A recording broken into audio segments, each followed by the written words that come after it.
Welcome to learning मित्रम। आज हम class 9th के एनसीईआरटी के बुक का एक्सरसाइज 2 भारतीय संविधान की थ्योरी के पार्ट 3 को डिस्कस करेंगे। इसका पार्ट 1 और पार्ट 2 हमने देख लिया है।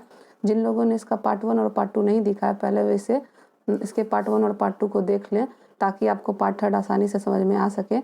अगर अभी तक आपने हमारे चैनल को लाइक नहीं किया है तो इसे लाइक करें, शेयर करें, सब्सक्राइब करें और साथ ही बेल आइकन दबाकर नोटिफिकेशन ऑन भी कर लें। अब चलिए हम इसका पार्ट 3 शुरू करते हैं। जैसा कि यहाँ पे दिया गया है, भारतीय संविधान के बुनियादी मूल्य के बारे में। इस किताब में हम विभिन्न विषयों पर संविधान के प्रावधानों का अध्ययन करेंगे। अभी हम यही जानने की कोशिश करें कि हमारा संविधान के पीछे का दर्शन क्या है। यह काम हम 2 तरीकों से कर सकते हैं। अपने नेताओं के संविधान संबंधी विचार पढ़कर हम इस बात को समझ सकते हैं, परंतु हमारा संविधान स्वयं अपने दर्शन के बारे में जो कहता है उसे पढ़ना भी उतना ही जरूरी है। संविधान की प्रस्तावना यही काम करती है और आइए इस पर बारी बारी से गौर करते हैं। जैसे कि भारतीय संविधान जिस समय बनाया गया था उस समय जो प्रस्तावना लिखी गई थी, उन प्रस्तावनाओं में जितने भी लाइन लिखे गए हैं वे सभी भारतीय मूल को दर्शाते हैं। और इस प्रस्तावना को पढ़ के हम समझ सकते हैं कि हमारे भारतीय संविधान में किन किन बातों को जो है वो रेखांकित किया गया। तो चलिए अब इसे समझते हैं। जैसे कि यहाँ पे दिया गया है, मैं भारत के लिए एक ऐसा संविधान चाहता हूँ उसे गुलामी और अधीनता से मुक्त करे। मैं एक ऐसे भारत के लिए प्रयास करूंगा जिसे सबसे गरीब व्यक्ति भी अपना माने और उसे लगे कि देश को बनाने में उसकी भी भागीदारी है। ऐसा भारत जिसमें लोगों का उच्च वर्ग और निम्न वर्ग न रहे। ऐसा भारत जिसमें सभी समुदाय के लोग पूरे मेल जोल से रहें। ऐसा भारत जिसमें छुआछूत या शराब और नशीली चीज़ों के लिए कोई जगह न हो। औरत को और मर्दों को एक ही अधिकार हो। मैं इससे कम पर इससे संतुष्ट नहीं होऊंगा। यहाँ पे आपको बताया जा रहा है कि भारतीय संविधान के बारे में कि अभी तक जितनी भी चीज़ें हमारे साथ घटी, जैसे कि अंग्रेज़ों के आ जाने से हम लोगों ने बहुत सारा कुछ देखा, जैसे कि हिंदू मुस्लिम राइट्स हो गया। उसके अलावा जो है बड़े जात और छोट जात में भेदभाव हो गया। फिर आपको जैसे नौकरियों में उच्च वर्ग के लोगों को स्थान दिया जाता है, निम्न वर्ग के लोगों को स्थान नहीं दिया जाता। औरतों के साथ अच्छा व्यवहार नहीं किया जाता, पुरुषों को ऐसा स्थान दिया जाता चरम पर। तो ये सब बहुत सारे ऐसे मुख्य बिंदु हैं जो भारतीय संविधान को बनाने के वक्त में बहुत सारी बातों का ध्यान रखा गया कि भारत में जो भी नागरिक रहते हैं वे अपने आप को किसी भी तरीके से असमान नहीं समझे। सभी लोग क्या हैं, समान हैं। यहाँ पे किसी को गरीबी का अनुभव ना हो। यहाँ पे किसी को ये न लगे कि हम बहुत ज़्यादा गरीब और कोई व्यक्ति जो है वो बहुत ज़्यादा अमीर है। और हम ये भी बात जानते हैं कि भारत विविधताओं वाला देश है। यहाँ पे रंग रूप जाति धर्म के नाम पे अलग अलग लोग बसते हैं और स्वाभाविक है कि यहाँ पे मतभेद होना। तो भारतीय संविधान को इस दृष्टि से तैयार किया गया कि सभी का धर्म, सभी की जाति, सभी की भाषा अलग अलग हो। वो अपने अनुसार जो है सर्वधर्म सर्वभाषा को ग्रहण कर सकते हैं। इसमें किसी का भी जो है हस्तक्षेप नहीं होना चाहिए। तो भारत के लिए एक ऐसा सपना देखा गया, ऐसे भारत को निर्माण करने के बारे में सोचा गया कि जिसमें किसी भी तरीके की संघर्ष की भावना जो है वो ना हो। अगर प्रैक्टिकली बात किया जाए तो जिस तरह अंग्रेज़ों ने हमारे साथ व्यवहार किया, हमारे यहाँ रहकर हमारे ही संविधान को उन्होंने अपने तरीके से चलाया। तो ये ऐसी बहुत सारी बातें थी जिसमें लोगों ने उस चीज़ को सहा था, उसको उन्होंने देखा था। तो इस सब बातों पर बहुत ज़्यादा ध्यान दिया गया और फिर जो है उसमें सुधार करके भारत का एक जो है नया संविधान तैयार किया गया नवीन भारत के आधार पे। और यहाँ के लोगों ने भी कहा कि ऐसा भारत होना चाहिए, इससे कम नहीं होना चाहिए, वरना मैं संतुष्ट नहीं होऊंगा। भेदभाव और गैर बराबरी मुक्त भारत का सपना डॉक्टर अंबेडकर के मन में है, जिन्होंने संविधान निर्माण में महत्वपूर्ण भूमिका निभाई। असमानता कैसे दूर की जा सकती है, इसके बारे में उनके विचार दूसरों से अलग थे। उन्हें अक्सर गांधी और उनके नज़रिए की कटु आलोचना की। संविधान सभा में दिए गए अपने अंतिम भाषण में उन्होंने अपनी चिंताओं को बहुत स्पष्ट ढंग से रखा था। यहाँ जो कहा जा रहा है कि भीमराव अंबेडकर ने क्या किया था, तो उन्होंने संविधान निर्माण में महत्वपूर्ण भूमिका निभाई थी। इस बात से हम अनभिज्ञ नहीं हो सकते हैं क्योंकि उनकी भूमिका सर्वोपरि है इसमें। इसका अर्थ यह है कि उन अपने साथ जो उन्होंने दुर्व्यवहार झेला और जिस तरीके से वो एक नीच जाति से बिलोंग करते थे, तो उन्होंने उस कास्ट सिस्टम को हटाने के लिए बहुत सारा प्रयास किया। इसीलिए उन्हें काफ़ी ज़्यादा महत्वपूर्ण स्थान दिया जाता है हमारे समाज में। उन्होंने बहुत सारी असमानताओं को दूर करने का प्रयास किया। जो उनके साथ हुआ वो दोबारा किसी के साथ नहीं हो, इसलिए उन्होंने बहुत सारे नियम और बहुत सारे कानून भी बनाए। उन्होंने महात्मा गांधी के कुछ कानूनों का विरोध भी किया। बहुत सारे जो महात्मा गांधी के नियम थे जो सही नहीं थे, तो उनका महात्मा गांधी का भीमराव अम्बेडकर ने कुछ चीज़ों पर विरोध भी किया और उनको अपने नज़रिए से भी देखने का प्रयास किया, उनकी आलोचना भी की। उसके बाद है सपने और वादे क्या थे कि आप में से कुछ को भारतीय संविधान के निर्माताओं की सूची में एक बड़ा नाम न होने पर हैरानी होगी, यानी महात्मा गांधी का नाम। वे संविधान के सदस्य नहीं थे, पर संविधान सभा के अनेक सदस्य उनके विचारों के अनुयायी थे। 1931 में अपनी पत्रिका यानी कि यंग इंडिया में उन्होंने संविधान की अपेक्षा के बारे में लिखा है। मतलब यहाँ पे एक महात्मा गांधी की पुस्तक थी जिसका नाम था यंग इंडिया।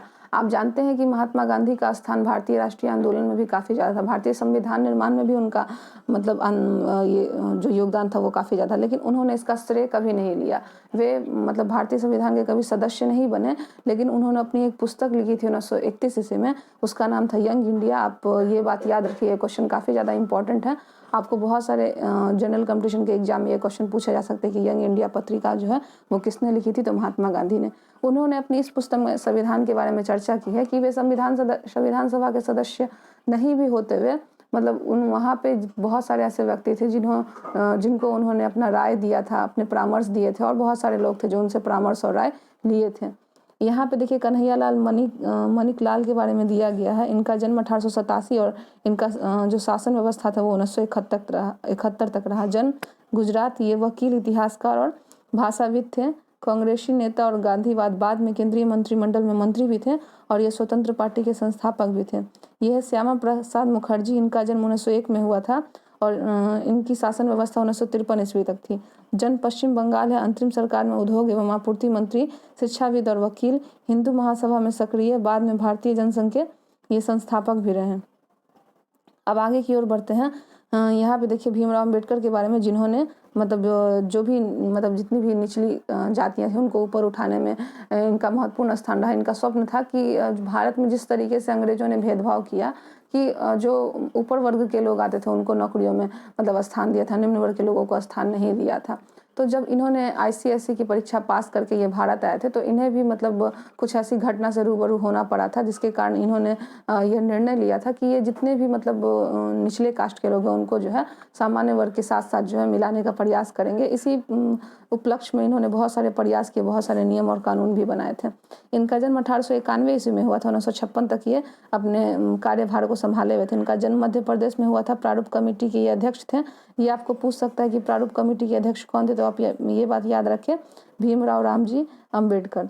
सामाजिक क्रांतिकारी के चिंतक थे, जातिगत बंटवारे और भेदभाव के खिलाफ अग्रणी थे, आंदोलनकारी। बाद में स्वतंत्र भारत की पहली सरकार में कानून मंत्री भी बने। रिपब्लिकन पार्टी ऑफ इंडिया के ये संस्थापक भी थे।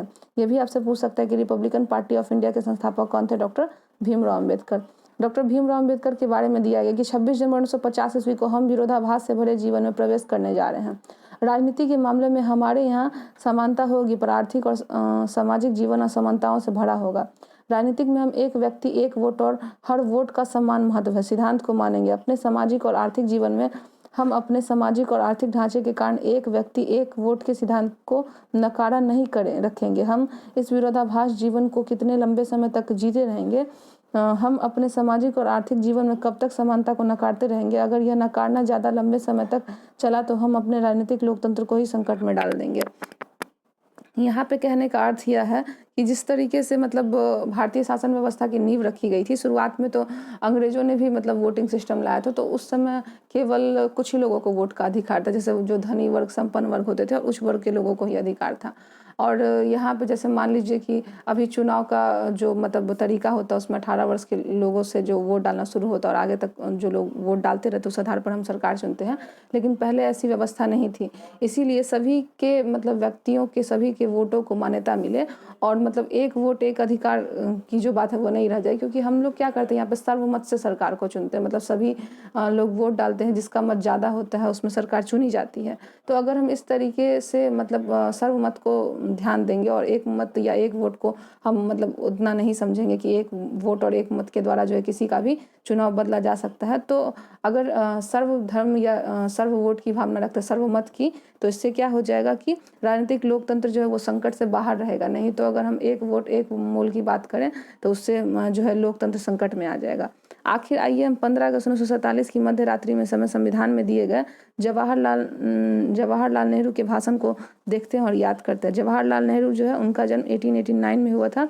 1964 तक इन्होंने कांग्रेस में अपनी कार्य सत्ता को संभाला था। इनका जन्म उत्तर प्रदेश में हुआ था। अंतरिम सरकार के प्रधानमंत्री थे, वकील और कांग्रेसी नेता थे। समाजवाद, लोकतंत्र, साम्राज्यवाद विरोध के पक्षधर थे। बाद में भारत के प्रथम प्रधानमंत्री भी बने थे जवाहरलाल नेहरू। इन्होंने अपने भाषण में क्या कहा था? वर्षों पहले हमने अपनी नियति के साथ साक्षात्कार किया था, इसका मतलब इंटरव्यू, और अब वक्त आ गया है कि हम अपने वादों पर अमल करके पूरी तरह से नहीं तो काफ़ी हद तक घड़ियां जब ठीक मध्य रात्रि का घंटा बजाएगी, जब सारी दुनिया सोती रहेगी, तब भारत के नए जीवन की शुरुआत करेगा, आज़ाद होगा। इतिहास में कभी कभार ही सही पर एक ऐसा क्षण जरूर आता है जब हम पुराने को छोड़कर नए में प्रवेश करते हैं, जब एक युग का अंत होता है और लंबे समय से किसी भी राष्ट्र की दबी हुई आत्मा प्रस्फुटित होती है और आवाज़ पाती है। ऐसे पवित्र क्षण में हम अपने आप को भारत और उसके लोगों तथा उससे भी अधिक मानवता की सेवा में समर्पित करते हैं। यही हमारे लिए उचित है।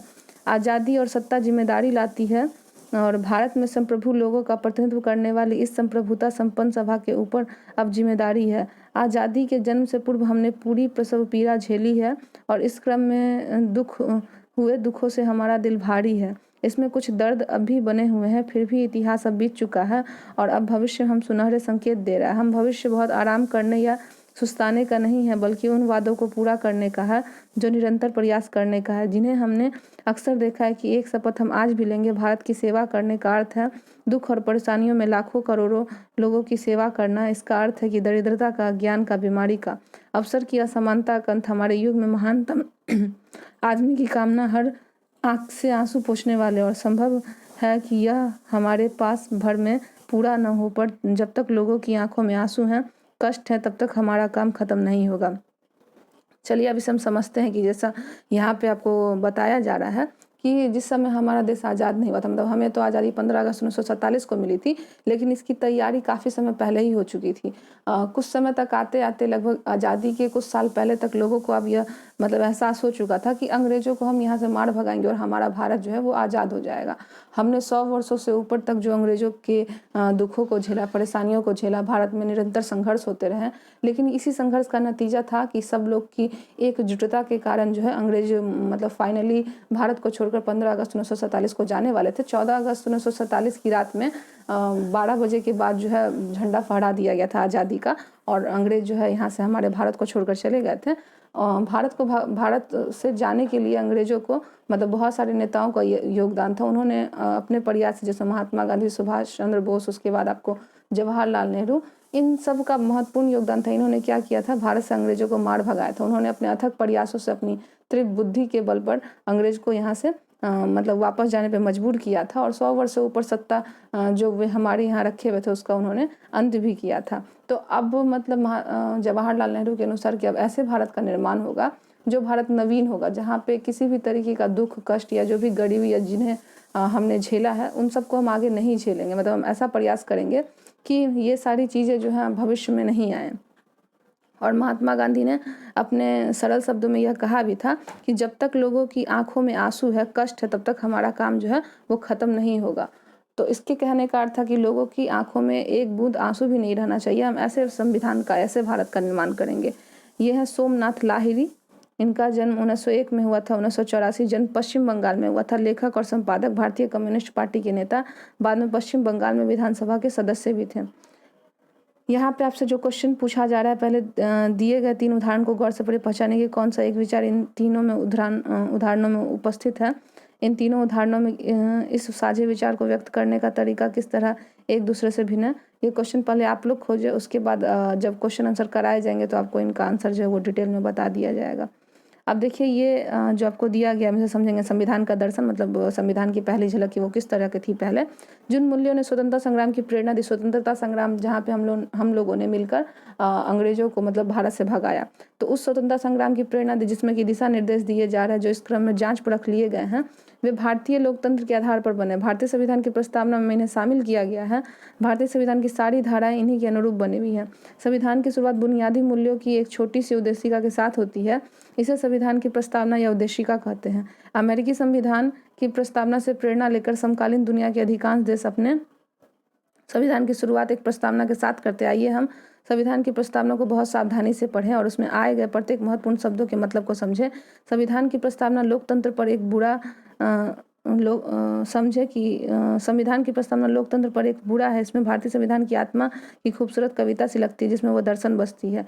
इस पूरे संविधान का निर्माण जो हुआ है इसमें दर्शन की सरकार के किसी भी कानून और फैसले के मुख्य मूल्यांकन और परीक्षण का मानक तय करता है। इसके सहारे परखा जा सकता है और कौन कानून, कौन फैसला, कौन अच्छा है, कौन बुरा है, ये सभी भारतीय संविधान की आत्मा में बसती है। हमारा जो भारतीय संविधान है, चलिए हम उसको जानते हैं। पहले संयुक्त राष्ट्र से हम सभी लोग अधिक अच्छा संघ बनाने के लिए, न्याय की स्थापना करने के लिए, घरेलू शांति के लिए, साझा सुरक्षा व्यवस्था बनाने के लिए, जन कल्याण को बढ़ावा देने के लिए और अपनी समृद्धि में स्वतंत्रता का लाभ लेने के लिए संयुक्त राज्य अमेरिका के लिए इस संविधान को स्थापित करते हैं और इसका अभिषेक करते हैं। मतलब जो हमारा भारतीय संविधान है वो आयरलैंड, उसके बाद संयुक्त राज्य अमेरिका, इन सब जगहों से थोड़ा थोड़ा जो है अच्छी अच्छी बातों को लेकर जोड़कर हमारा संविधान तैयार किया गया है। तो हमने किससे लिया है? हमने संयुक्त राज्य अमेरिका से भारत में अच्छे संघ को बनाने के लिए, न्याय की स्थापना करने के लिए, घरेलू शांति के लिए उनसे साझा किया है, कल्याण को बढ़ावा दिया है, समृद्धि और स्वतंत्रता का लाभ कमाने के लिए हमने संविधान जो है वो संयुक्त राज्य अमेरिका से भी कुछ कुछ बातें जो है अपने संविधान की पुस्तक में जोड़ी है। हम दक्षिण अफ्रीका के लोग अपने इतिहास में हुए अन्याय की स्वीकार करते हुए, हमने तो दक्षिण अफ्रीका के बारे में शुरुआती में चैप्टर में भी पढ़ा था कि वहाँ पे जो मतलब अश्वेत रंग की सरकार थी और श्वेत रंग की सरकारों ने क्या किया था, श्वेत रंग की सरकारों से अच्छा बिहेवियर नहीं किया था, जिसके कारण नेल्सन मंडेला को 25 वर्षों तक संघर्ष करना पड़ा था। नेल्सन मंडेला के 25 वर्षों तक जेल में रहने के पश्चात ही जब वे बाहर आए तो जाकर श्वेत और अश्वेत दोनों में जो है समान रूप से सरकार बनी थी। आज जो है संयुक्त राज्य ये साउथ अफ्रीका को जो है इंद्रधनुषी देश इसलिए कहा जाता है क्योंकि वहाँ पे बहुत सारे लोग जो है वो बसते हैं। अपने इतिहास में अन्याय को स्वीकार करते हुए अपनी भूमि पर आज़ादी और न्याय के लिए संघर्ष करने में कष्ट उठाने वालों को सलाम करते हैं। अपने देश को बनाने और विकसित करने में मदद करने वालों का आदर करते हैं और मानते हैं कि दक्षिण अफ्रीका उन सभी का है जो यहाँ रहते हैं। यहाँ की विविधता इसलिए जुड़े हैं क्योंकि इसलिए स्वतंत्र रूप से चुने हुए प्रतिनिधियों के माध्यम से अपने गणतंत्र के सर्वोच्च कानून पर इस संविधान को स्वीकार करते हैं, जिसने पहले से विभाजन में मिटे और लोकतांत्रिक मूल्य, सामाजिक न्याय और मौलिक अधिकारों पर आधारित एक समाज बना सके। एक ऐसे लोकतांत्रिक और मुक्त समाज की स्थापना हो जिसमें सरकार लोगों की इच्छा के अनुसार बने और चले तथा नागरिक को कानून के समान संरक्षण मिले, सभी नागरिकों के जीवन की गुणवत्ता में सुधार हो और हर व्यक्ति की संभावनाओं को फलने फूलने की स्वतंत्रता हो। एक संयुक्त और लोकतांत्रिक दक्षिण अफ्रीका का निर्माण हो जो राष्ट्रों के समूह के एक संप्रभु देश के तौर पर अपना उचित स्थान प्राप्त कर सके। ईश्वर हमारे लोगों की रक्षा करे। ये था आपको साउथ अफ्रीका का जो मतलब संविधान बना था उसके ऊपर विचार दिया गया था, उसको हमने समझा भी था। तो हमारा भी भारत मतलब विविधताओं वाला देश है, साउथ अफ्रीका की तरह तो नहीं लेकिन उससे अलग भी नहीं। तो हमारे देश में एकता और समानता स्थापित करने के लिए भी उन मूल्यों को भी लाना बहुत आवश्यक है। इसलिए हम लोगों ने साउथ अफ्रीका से भी अपने संविधान में कुछ मूल बातों को जोड़ा है। संविधान की शुरुआत एक प्रस्तावना के साथ करते हैं और चलिए इसे हम समझते हैं। जैसे कि यहाँ पे दिया गया है ये हमारे भारत की प्रस्तावना के बारे में कि हम भारत के लोग भारत के संविधान का निर्माण और अधिनियम भारत के लोगों ने अपने प्रतिनिधियों के माध्यम से किया और इसे किसी राजा या बाहरी आदमी ने उन्हें दिया है। मतलब यहाँ पे जो भी सत्ता पहले थी, जैसे कि राजा का शासन होता था, अब यहाँ पे कौन सा शासन है? तो लोकतंत्र का शासन है। तो हम भारत के लोग भारत का ही निर्माण करते हैं। उसके बाद प्रभुत्व संपन्न, ये ऐसे वर्ड है जिनको संविधान की प्रेम्बल यानी कि प्रस्तावना में जोड़ा गया है और उसका ये आपको अर्थ बताया जा रहा है। प्रभुत्व संपन्न का अर्थ लोगों को अपने से जुड़े हर मामले में फैसला करने का सर्वोच्च अधिकार हो। कोई भी बाहरी शक्ति भारत की अधिकार को आदेश नहीं दे सकती। हम पहले इन वर्ड का मतलब समझ लेंगे और उसके संविधान की प्रस्तावना को अच्छे से पढ़ के उसका अर्थ समझेंगे। उसके बाद है पथ निरपेक्ष। नागरिकों को किसी भी धर्म को मानने की पूरी स्वतंत्रता है, लेकिन कोई धर्म आधिकारिक नहीं है। सरकार सभी धार्मिक मान्यताओं और आचरणों को समान देती है। मतलब यहाँ पे लिखा गया पथ निरपेक्ष के बारे में कि भारत में जितने भी लोग बसते हैं उनको अपना धर्म जो है अपने अनुसार ग्रहण करने के लिए जो है अधिकार दिया गया। हाँ, लेकिन कोई भी धर्म विशेष नहीं बन सकता है। सब धर्म का मान क्या है? बिल्कुल समान है, एक सा है। गणराज्य शासन का प्रमुख लोगों द्वारा चुना हुआ व्यक्ति होगा, न कि किसी वंश या राज का खानदान का। मतलब गणराज्य एक ऐसा बना होना चाहिए जहाँ पे लोग के द्वारा चुनाया गया। उसके बाद समता। कानून के समक्ष सभी लोग समान हैं। पहले से चली आ रही सामाजिक असमानताओं को समाप्त होना होगा। सरकार पर नागरिकों को समान अवसर उपलब्ध कराने की व्यवस्था करना पड़ेगा। मतलब समता का अर्थ है कि सभी लोग यहाँ पे क्या होंगे? समान होंगे। जो भी पहले से नियम चला आ रहा है, मतलब ऊंच नीच या फिर गोरे काले का भेदभाव या अमीरी गरीबी का, तो ये अब नहीं देखने को मिलेगा। बंधुता। हम सभी ऐसे आचरण करें कि हम एक परिवार के सदस्य हों, कोई भी नागरिक किसी भी दूसरे नागरिक को अपने से कमतर न माने। बंधुता मतलब भाई की भावना, मतलब हम अपने सभी लोग भारत में भाई बहन की ही तरह रहेंगे और किसी को भी मतलब किसी के आचरण को नुकसान नहीं पहुंचाएंगे। पृथ्वी भी एक परिवार की तरह है, भारत भी एक परिवार की ही तरह है।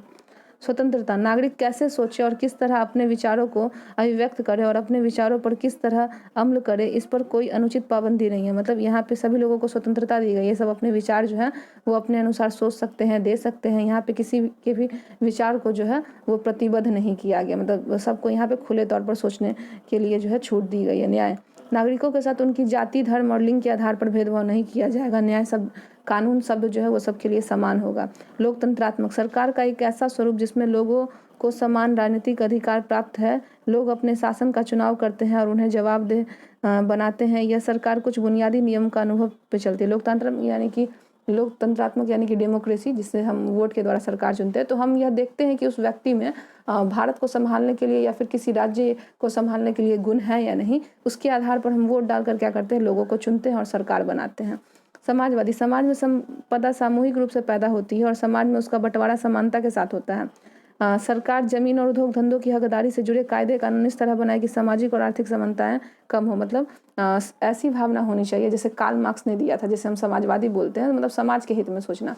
तो हमारा समाज पूंजीवादी नहीं होगा, हमारा समाज जो अभी है पूंजीवादी और समाजवादी दोनों यानी कि मिश्रित अर्थव्यवस्था है।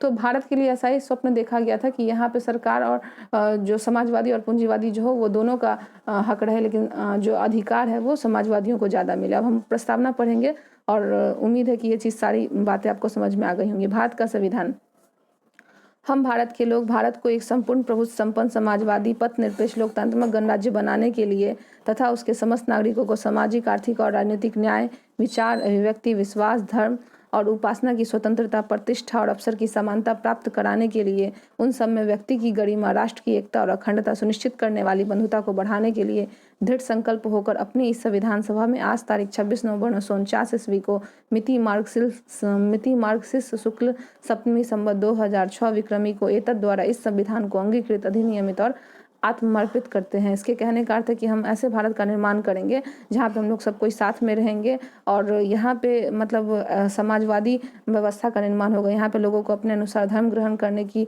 छूट होगी। यहाँ पे शासन व्यवस्था जो लोकतंत्रात्मक होगा, यहाँ पे हम लोग सब कोई मिलकर रहेंगे, सामाजिक, आर्थिक, राजनीतिक को व्यवस्था को सबको मतलब एक साथ रखेंगे, उसमें सब लोगों की स्वतंत्रता एक सी होगी। यहाँ पे हम लोग सबको भाईचारे के रूप में रखेंगे। हम लोग अगर इस चीज़ को मानते हैं तो हम आज क्या करते हैं, इसके लिए प्रण लेते हैं। संयुक्त राज्य अमेरिका, भारत और दक्षिण अफ्रीका के संविधानों की प्रस्तावना की तुलना कीजिए। इन सभी में जो विचार साझा है उसकी सूची बनाइए। क्वेश्चन को हम डिस्कस करेंगे जब क्वेश्चन आंसर करेंगे तब। अब चलिए आगे बढ़ते। संस्थाओं का स्वरूप, संविधान सिर्फ मूल्य और दर्शन का बयान भर नहीं है। जैसा कि हम पहले जिक्र किया गया कि संविधान इन मूल्यों को संस्थागत रूप देने की कोशिश है जिसे हम भारत का संविधान कहते हैं। उसका अधिकांश हिस्सा इन्हीं व्यवस्थाओं को तय करने वाला है। यह एक बहुत ही लंबा विस्तृत दस्तावेज है, इसलिए समय समय पर इसे नया रूप देने के लिए इसमें बदलाव की जानी जरूरत है। भारतीय संविधान के निर्माताओं को लगा कि इस लोगों की भावनाओं के अनुरूप चलना चाहिए और समाज में हो रहे बदलावों को दूर नहीं रहना चाहिए। उन्होंने इस पवित्र, स्थायी और न बदले जाने वाले कानून के रूप में नहीं देखा, इसलिए उन्होंने बदलावों को समय समय पर शामिल करने का प्रावधान भी रखा। इन बदलावों को संविधान संशोधन कहते हैं। संविधान की संस्थागत व्यवस्थाओं को बड़ी कानूनी भाषा में दर्ज किया गया है। अगर आप को पहली बार पढ़े होंगे तो समझना मुश्किल लगेगा, फिर भी संस्थाओं के बुनियादी स्वरूप को समझना बहुत मुश्किल नहीं है। किसी भी संविधान की तरह भारतीय संविधान के भी वही नियम है जिसके अनुसार शासकों का चुनाव किया जाएगा। इसमें स्पष्ट लिखा है कि किसके पास कितनी शक्ति होगी और कौन किसके बारे में फैसला लेगा। साथ ही संविधान नागरिकों के कुछ स्पष्ट अधिकार देकर सरकार के लिए लक्ष्मण रेखा तय कर देता है ताकि सरकार इसके आगे नहीं बढ़ सकती है। पुस्तक के शेष 3 अध्याय भारतीय संविधान के इन पक्षों के बारे में। प्रत्येक अध्याय में हम कुछ प्रमुख संवैधानिक प्रावधानों पर नजर डालेंगे और यह समझने की कोशिश करेंगे कि लोकतांत्रिक राजनीतिक में किस तरह काम करते हैं। लेकिन यह किताब भारतीय संविधान के द्वारा स्थापित सारी प्रमुख संस्थाओं और व्यवस्थाओं को नहीं समेटती है। इसमें से कुछ पहलुओं पर अपने अगले वर्ष की किताब में चर्चा करेंगे। इन चीज़ों को समझ लेते हैं अच्छे से कि अगर जैसे हमने भारतीय संविधान के बारे में पढ़ा, हमने भारतीय संविधान के बारे में बहुत कुछ जाना कि यहाँ पे भाईचारे और एकता की भावना के द्वारा जो है हम संविधान को मतलब किस तरीके से अंगीकृत करते हैं। हमने भारतीय संविधान की प्रस्तावना को पढ़ के जाना कि भारत में किस तरीके के लोग रहते हैं, कैसा धर्म होना चाहिए, किस तरीके से वोट डालकर जो है सरकार को चुना जाता है, सरकार को मतलब वो शक्तिशाली हम नहीं मान सकते, मतलब उसे गलत चीज़ों के लिए प्रयोग करने के लिए उसे अधिकार नहीं दे सकते हैं। तो यहाँ पे सभी नागरिक समान हैं, सभी के लिए न्याय व्यवस्था भी जो है वो समान है। ये तो हमारे भारतीय संविधान के बारे में हो गए, लेकिन इसे किसी पुस्तक में मतलब कवर कर लेना वो मतलब कठिन है, क्योंकि इसका जो रूप है वो बहुत ज़्यादा विस्तारित है, जिसे हम मतलब अगले क्लास में भी पढ़ेंगे, डिटेल में पढ़ेंगे आगे जाकर। तो इसमें बहुत सारी बातों को हमने जाना, और जो भी चीज़ें हैं यहाँ पर, जैसे कि अगर कुछ सुधार होना है तो आगे जाकर जो है संविधान की पुस्तक में सुधार भी किया जा सकता है, उसे हम संविधान संशोधन बोलते हैं। भारतीय संविधान जो है वो बाकी देश में जितने भी संविधान हैं उनसे अलग नहीं है, उन्हीं की तरह है भारतीय संविधान भी। और जो भी इसमें संशोधन किए जाएंगे, जिस तरीके से साउथ अफ्रीका के संविधान में संशोधन किया गया, उस तरीके से समय समय पर भारतीय संविधान में भी संशोधन जो है वो करते चले जाएंगे। तो चलिए अब इस वीडियो को हम यहीं समाप्त करते हैं। अगर आपको हमारा वीडियो अच्छा लगा हो तो इसे लाइक करें, कमेंट करें, शेयर करें, सब्सक्राइब करें और साथ ही बेल आइकन दबाकर नोटिफिकेशन ऑन भी कर लें। इसे अपने दोस्तों में अधिक से अधिक शेयर करें। मिलते हैं नेक्स्ट वीडियो में इसके क्वेश्चन आंसर के साथ। Thank you.